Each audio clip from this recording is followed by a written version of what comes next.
చిన్నప్పుడు వేసవి అంటే అమ్మమ్మ ఇల్లు, మామిడి పళ్ళు, డాబా మీద పడుకున్న రాత్రులు. ఇప్పట్లలో ఏసీలు, కూలర్లు పెద్దగా ఉండేవి కాదు. సో సాయంకాలం ఎండ తగ్గగానే 2-3 సార్లు డాబా మొత్తం చల్లనీళ్ళు చల్లేవాళ్ళం. ఆ తర్వాత డిన్నర్ ముగించుకొని చేపలు, దుప్పట్లు, దిండ్లు పట్టుకుని ఇంట్లో ఉన్న ప్యాచ్ మొత్తం డాబా మీదకి పరిగెట్టేవాళ్ళం.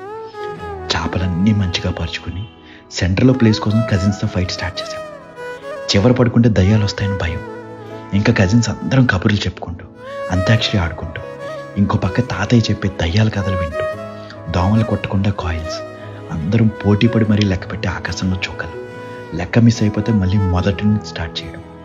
ఈలోపు పిల్లలందరి కోసం అమ్మమ్మ డాబా మీదకి తెచ్చే మామిడి పళ్ళు, కీచురాళ్ళ అరుపులు, పక్కింట్లో టీవీ నుంచి వినిపించే ఈటీవీ న్యూస్ మ్యూజిక్. అలా కబుర్లు చెప్పుకుంటూ ఎప్పుడు నిద్రపోయే వాళ్ళో కూడా తెలిసేది కాదు. వర్షం పడితే అన్నీ తీసుకుని కిందకి పరిగెట్టు. పొద్దున్నే మన మీద పడే ఆ సన్ రైజ్కి నిద్ర లేచేవాళ్ళు. లేచేసరికి పక్షుల అరుపులు ఒక పక్క, దేవుడి పాటలు ఒక పక్క. ఇంకా నెమ్మదిగా లేచి మిగిలిన స్లీప్ కిందకు వచ్చి కంప్లీట్ చేసేవాళ్ళు. బ్యూటిఫుల్ డేస్ కదా. ఇప్పుడు ఎన్ని కంఫర్ట్స్ ఉన్నా అప్పుడు అలా మనం వాళ్ళందరితో డాబా మీద కబుర్లు చెప్పుకుంటూ పడుకోవడంలో ఉండే ఆనందం ఎందులోనూ లేదనిపిస్తుంది. మీకు ఇలా డాబా జ్ఞాపకాలు ఉన్నాయా? ఉంటే ఈ వీడియో మీ కజిన్స్తో షేర్ చేసుకుని ఒక్కసారి ఆ రోజులకు వెళ్ళొచ్చేయండి.